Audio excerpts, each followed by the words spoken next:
Doctor साहब, ये क्या मामला हुआ है? आज वज़ीर आज़म का इंतखाब हुआ, शहबाज शरीफ साहब की तकरीर जो है वो नारों की ज़द हो गई, फिर उमर अयूब साहब की तकरीर जो है वो पहले नशर नहीं की गई, सेंसर्ड कर दी गई, फिर बिलाखिर चलाई गई, वो भी सीखपा थे। ये क्या पहले दिन ही जो रिएक्शन आ रहा है, आपको लग रहा है कि इस तरह ये गवर्नमेंट आने वाले दिनों में चल पाएगी इतनी स्ट्रॉन्ग अपोजिशन के साथ? देखिए, अब इस एक गवर्नमेंट के चलने ना चलने का मसला नहीं।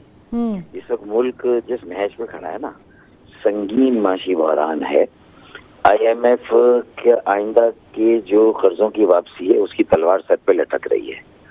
हमारी एक्सपोर्ट्स में कोई खातिर खा इजाफा नहीं हुआ, हमारी इंपोर्ट्स में कोई बहुत ज्यादा नुमाया कमी नहीं हुई, तिजारती खसारा अपनी जगह है, कोई सरमायाकारी का अमल नहीं हो रहा है, डॉलर अभी भी उसी तरह बेकाबू और तेल की कीमतों का जो भी बैनुल-अक़वामी सूरत हाल हो, अब पाकिस्तान में लोगों के पास जो गैस के बिलों में 2 गुना और 3 गुना, बिजली के बिल 2 गुना 3 गुना, तो ये जो शोर मचा रहे हैं ना, वो समझ रहे हैं कि कोई ये रिवायती असेंबली है और किसी तरह हुकूमत को काम ना करने दो, और IMF को भी लिख दो कि वो भी ऑक्सीजन टैंक में जो थोड़ी बहुत सपोर्ट करते हैं वो भी ना करें।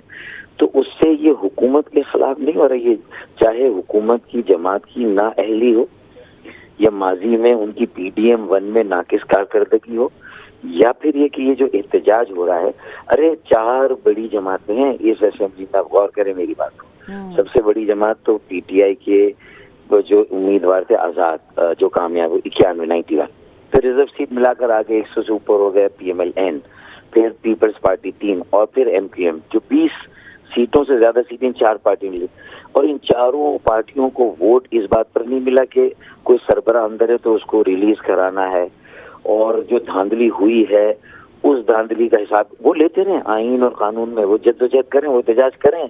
लेकिन अगर ये जाम कर देंगे सियासी जमहूरी अमल को, तो उन्हें ये नहीं मालूम कि अवाम ने PTI को भी वोट दिया कि महंगाई और बेरोजगारी को कैसे खत्म करेगी। उनके आजाद उम्मीदवारों की तकरीरें जो अवाम में उन्होंने की, जब वोट लिए तो वो यही लिए कि महंगाई PDM ने की है, लिहाजा हमें इलेक्ट करें, इमरान खान हमारे सर पर हैं, हम आपको महंगाई कम करके देंगे। तो भाई, तुम्हें हुकूमत बनानी चाहिए थी, तुम नंबर 1 थे, तुमने हुकूमत नहीं बनाई, तुम्हें लीड लेनी चाहिए, तुम्हें हिम्मत और हौसला होना चाहिए। तुम्हारे लिए आसान होता अगर तुम हुकूमत के लिए आगे आते कि हम अक्सरियती जमात हमें जी, अब हमारा रास्ता कोई नहीं रोकता, हम हुकूमत बनाएंगे।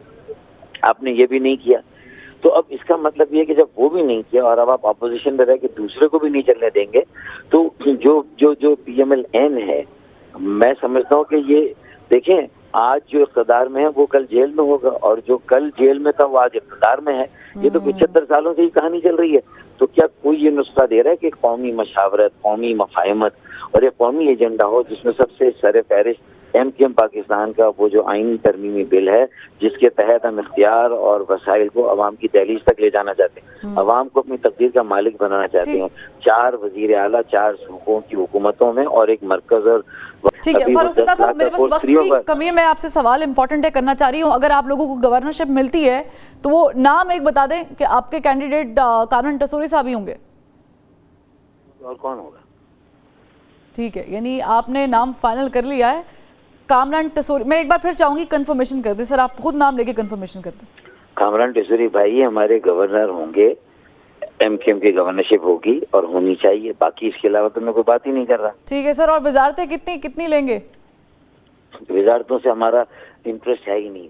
गवर्नरशिप का भी इसलिए कि 14 साल जब डॉक्टर शरीफ लिबाद के पास गवर्नरशिप रही और रह सकती है, और ठीक है, यानी वो जो खबरें आ रही हैं कि टेक्नोलॉजी या हज की या IT, इस पे कोई आपका कोई इत्तेफाक अभी तक नहीं हुआ है? यानी अभी आप इसमें इंटरेस्टेड नहीं? वजारतों की बात ही नहीं की। देखिए, हमने कहा हमारी छुट्टी की नोक पर है वजारतें ना, मफादात और मराहते। एक नुकाती एजेंडा मेन जो था जिसके लिए हमने बीड़ा उठाया है कि एक कौमी मफाहमत, मशावरत और एक कौमी एजेंडे पर सबको मुत्तफिक करेंगे, और PMLN ने बहरहाल मफाहमती याददाश्त में इस बात को माना है कि वो हमारे साथ मिलकर तमाम जमातों के पास जाएंगे और उनको कायल करेंगे कि यही वो नुस्खा कीमिया है जिसको इख्तियार करके पाकिस्तान को एक मौका दे सकते हैं आगे बढ़ने का। ठीक है, बहुत शुक्रिया डॉक्टर फारूक सत्तार साहब, आपने वक्त निकाला।